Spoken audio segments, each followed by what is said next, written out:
Hey everyone, and welcome back to the galaxy. Today, we will be learning how to use the brush, pencil, airbrush, and eraser tool. These tools all share some common options with GIMP's paint tools.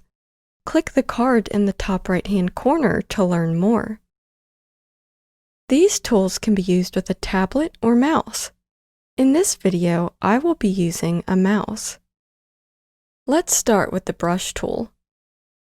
This tool allows us to free draw areas of color in our project. You can select the color of the brush by changing the foreground color in the toolbox.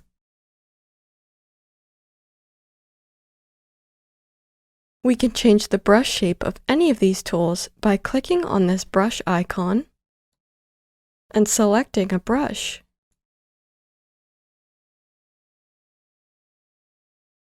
Next is the pencil tool. The appearance of this tool is often more crude than that of the brush tool. It's great for laying down fast ideas. Look at the difference in appearance of a stroke from the pencil tool versus that of a brush. The edges are more jagged. The airbrush tool emulates an airbrush, laying down color incrementally. This tool has a few extra options. Motion only when checked, only paints when you move your mouse.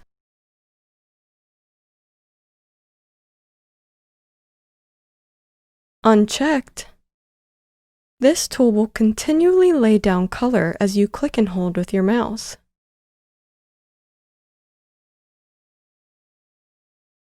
Rate and flow determine the intensity of the airbrush effect.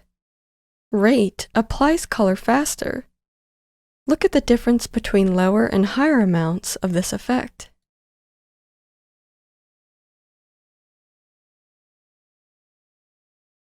Flow controls how much color will be painted, again allowing you to create darker or lighter strokes.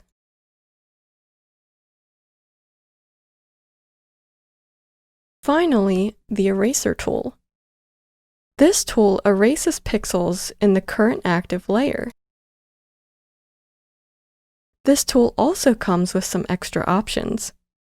Hard edge makes the edges of the erased portion very clean. If we make a hard edge stroke and compare it to the previous stroke that we created, we can see that this has a more jagged edge, so it's getting rid of all these pixels, while the original eraser brush has kind of a feather effect. Hard edge is good for when you really want to get a tight, clean erasing effect. Anti-erase works opposite to the original feature of the erase brush.